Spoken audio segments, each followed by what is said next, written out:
Attention, all true believers. Marvel Comics is on the air. Out of the pages of the world's greatest comic magazine come the adventures of the Fantastic Four.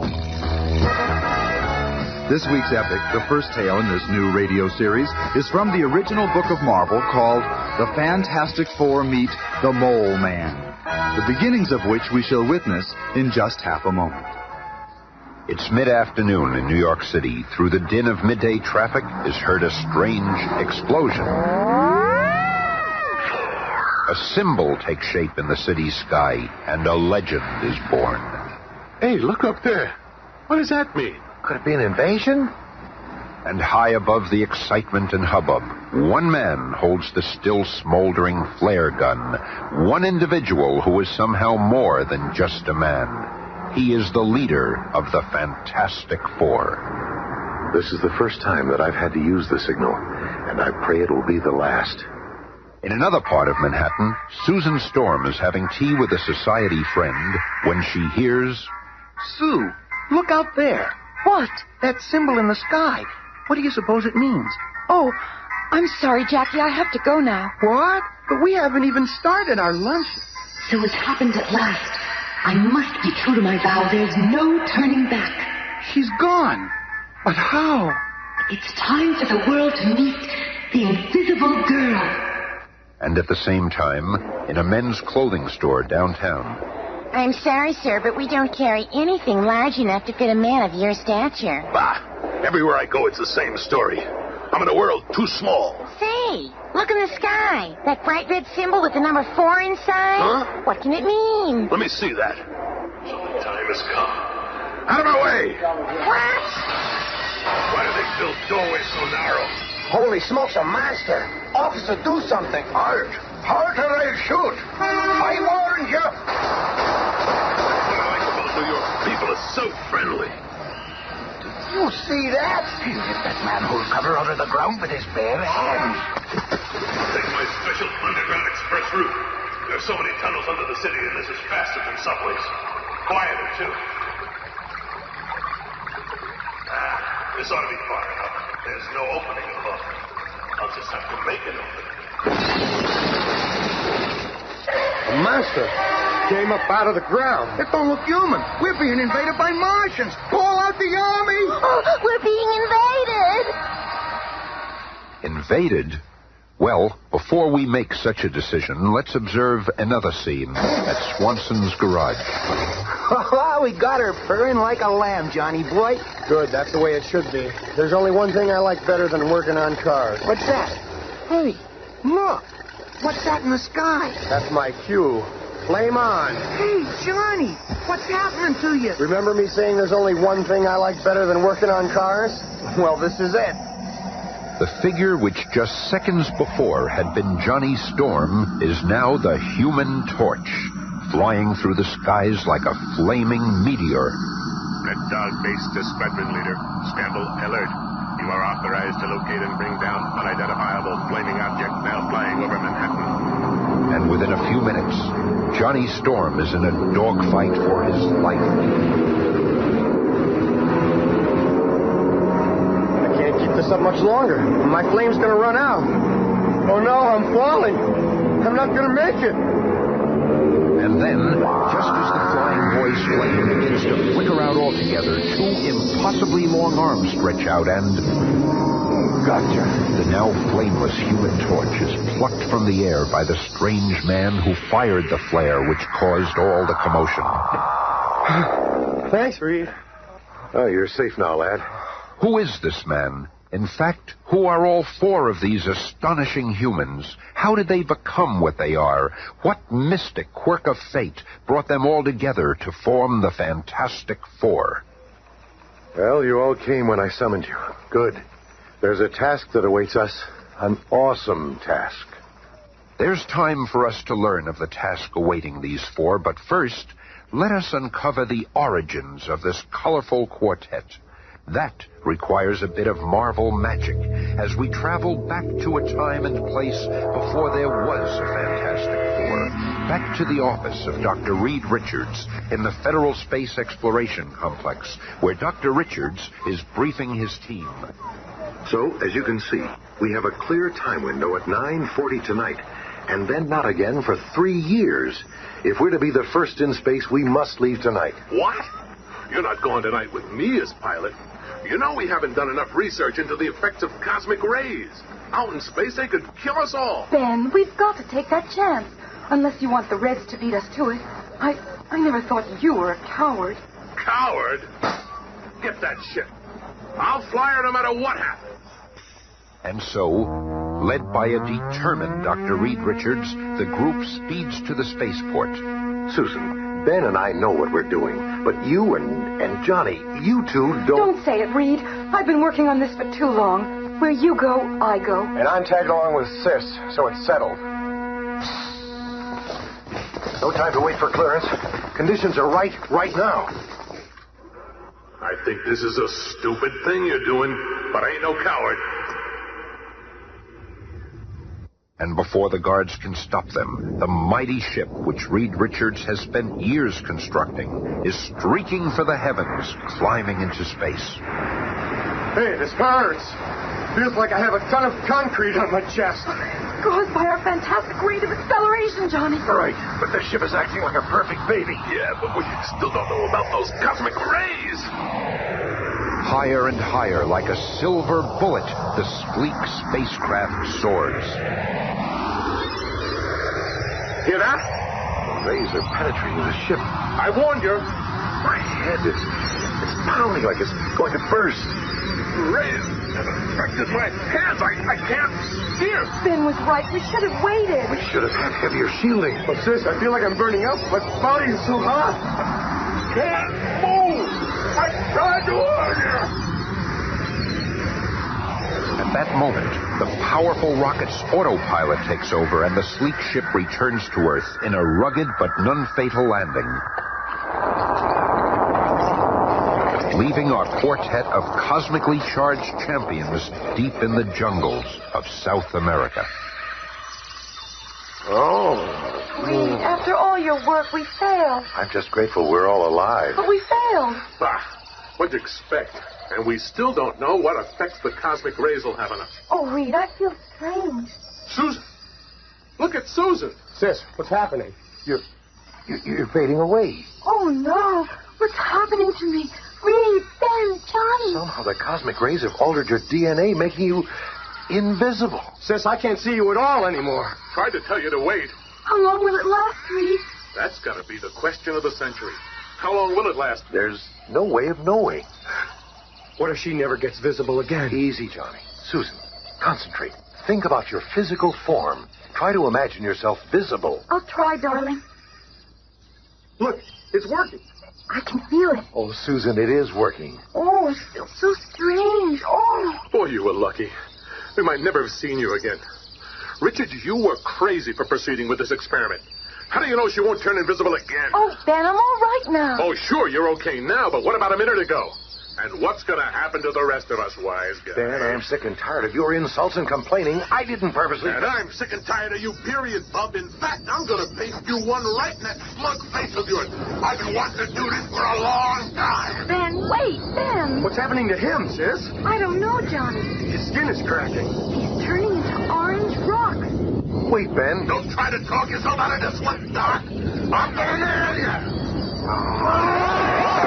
He pulled that tree right out of the ground. He's turning into some kind of thing.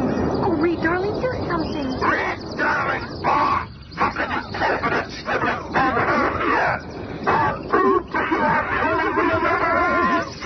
Oh, no, you know. You've had this coming for a long time, John. Oh, Reed, not you, too. What's going on, Sis? What's happening to Reed's arms and legs? I don't know, Johnny. They're like rubber bands or something. They stretch like elastics, even his neck.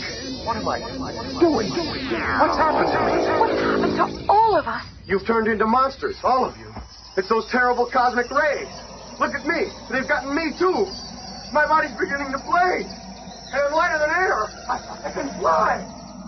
Oh, wow, I can really fly. Oh, Johnny. Johnny. It's okay, Sis. I just feel a little warm, that's all. Minutes later, Johnny Storm's flame has subsided, and he returns to the others. Together, they watch a small brush fire which started burn itself out. And then they stand silently, each absorbed in his own startling thoughts. We've changed. All of us. We're more than just human. Listen to me. You too, Ben. Together we have more power than any humans have ever had. Why, we... You don't have to make no speech, big shot. We understand. We gotta use our power to help mankind, right? Right, Ben. I'm gonna call myself the Human Torch. I'm with you all the way. Count me in, too. I'm the invisible girl. I guess I ain't Ben Grimm no more. I'll be what Susan called me. The Thing. And I'll call myself Mr. Fantastic. And so was born the Fantastic Four. From that moment on, the world could never be the same. And now, knowing some pertinent history, let's return to the relative present. This is the first time Dr. Reed Richards has brought the fabulous foursome together since that fateful flight, and the task awaiting them is truly awesome. I brought you here to see some photographs I just received from Washington. Pictures. What are they, pin-ups? This one's an aerial shot of what used to be a nuclear power plant in the Soviet Union. What made that big hole in the earth? The same thing that made this hole in a power plant in Southern California. And this one in Australia? It's happening all over the world. Wait, according to the steady pulses on this seismograph, another one is about to go. And halfway around the world in French Africa. What is that sound, Andre? It is like the ground is shaking under my feet. And that sound, it sounds like gnawing. An earthquake in the sand. How is that possible? The earth is going mad. Look, the entire installation is caving in. But the worst is yet to come for these unfortunate French legionnaires. Not only did their nuclear generator sink into the undulating earth, but... What in the name of... It is some kind of giant clawed beast! Artillery! Bring the artillery! But of what use is artillery against an enormous creature whose hide is tough enough to dig through countless tons of rock-hard earth? There is no artillery to stop a monster that can crush a modern tank with but one claw. But just as it seems there is nothing can stop this merciless menace... Enough! Return to the roar! Our mission here is finished! And the Goliath stops in his tracks. For even a monster such as this heeds a master known as the Mole Man. Back at the strategy meeting amongst the Fantastic Four... You see, it's happened again. But how? That's why I brought you together. Our mission is to find out. By studying the previous cave-ins, I've pinpointed a location that is exactly in the middle of all of them. This is where we've got to go to find the answer. What's the name of this place? Monster Island. Monster Island? That's just a fairy tale. There's no such real place called Monster Island. But hours later, in their private jet, the four see a strange mountain rising from the sea like an unearthly, grotesque face. There it is. Horrible looking. Wow! Monster Island! Little dreaming of the adventure that awaits them, the Fantastic Four land and begin the long climb to the top of the forbidding peak. Wait, I hear something. It's coming from below. Look down there. 6 eyes! Coming out of that hole! A living, three-headed nightmare hurls forth from the bowels of Monster Island. Quick, turn invisible, Sue. Seeing one of his intended victims vanish before his eyes, the monster halts in bewilderment. Just enough time for me to make a hoop out of my resilient arm. And, like a cowpoke roping a wild stallion, Mr. Fantastic lassos one of the monstrosity's 3 heads and slings it far out to sea. I read about a giant 3-headed creature that guards this place, but I never believed it. But before Mr. Fantastic and Johnny can catch their breaths... Look out! Cave in! The earth opens up and literally swallows Reed and Johnny. Hang on there, boy! Down, down, down they plummet, lost in the darkness until finally, at the bottom of the pit... It's pitch black in here. What sort of place can this be? Say, Reed, over here. What is it? Feels like a door in the wall. It's moving. Oh, that's light. Why did he try? I can't see. It's so powerful that I'm blacking out.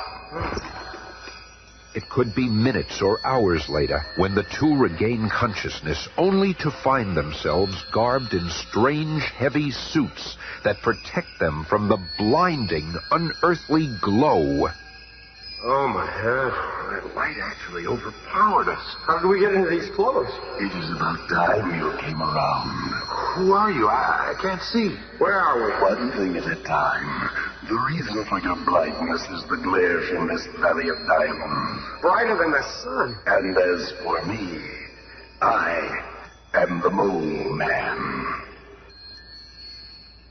While Reed and Johnny are dazzled by the Valley of Diamonds, more action awaits Ben and Sue on the surface. I've got to find Reed and Johnny. Wait, what's that sound? Other ears and eyes sense the approaching menace.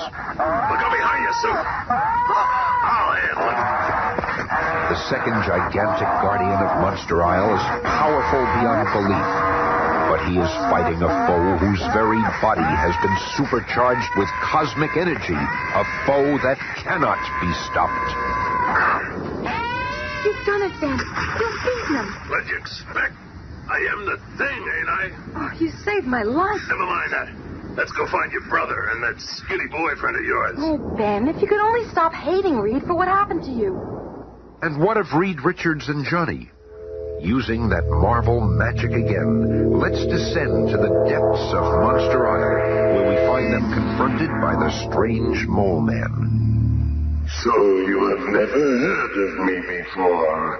Well, soon the world will know my name, for soon the Mole Man will control the power of the earth. How did you get here? It all started long ago. The people of the surface world mocked me. Me? Go out with you? Don't make me laugh. I know you're qualified, but I can't hire you. You scare away all my business. Really? Is that a mask you're wearing? Finally, I could endure it no longer. I resolved to find a place of my own, the legendary world at the center of the earth, a world where I could be king. And then, when I had almost abandoned hope, this cavern, soon I saw where it led, to the land of my dreams.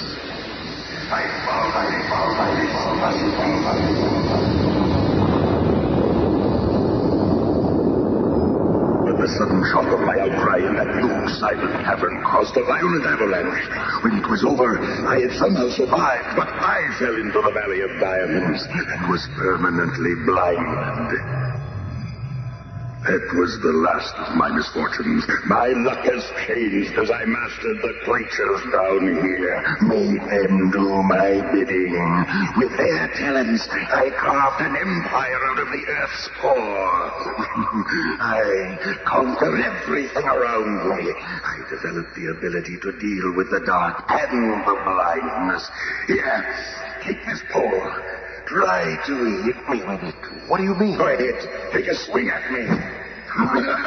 Again. See? I have radar like a bat. I am able to evade whatever danger approaches me and return the attack in time. Reed, you okay? He's not hurt. But see how easily I defeat anyone who dares defy me. But now, at my signal, those creatures from the bowels of the earth shall destroy you, my witless intruders. We'll see about that thing, sis. Johnny! It is too late. The die is cast. Look out, Ben. Behind you.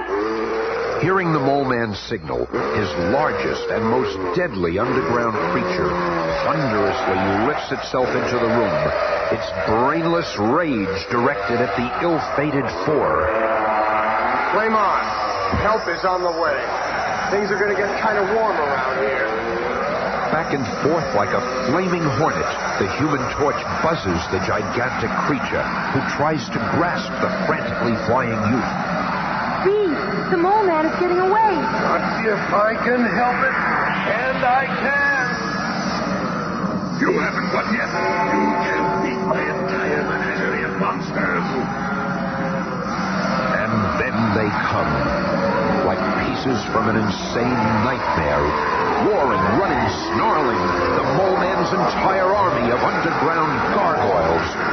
But the unbelievable power of the torch flying between his fantastic allies and the pursuing hordes blazes a swath of melting earth. This will cause a landslide, stealing those creatures from us. You did it! And we're free, too. We better get out of here. This whole place is going to erupt. And moments later, What happened to the Mole Man? I left him there. He'll never bother anyone. Look, he's destroyed the entire island. It's the best way. There was no place for him in our world. I just hope we've seen the last of him. whether we've seen the last of the Mole Man or not, one thing is certain. We'll see much more of the world's most incredible quartet in the weeks to come as we pursue the further adventures of the Fantastic Four. Be listening again on Monday when the Fantastic Four face the marvelous menace of the Miracle Man.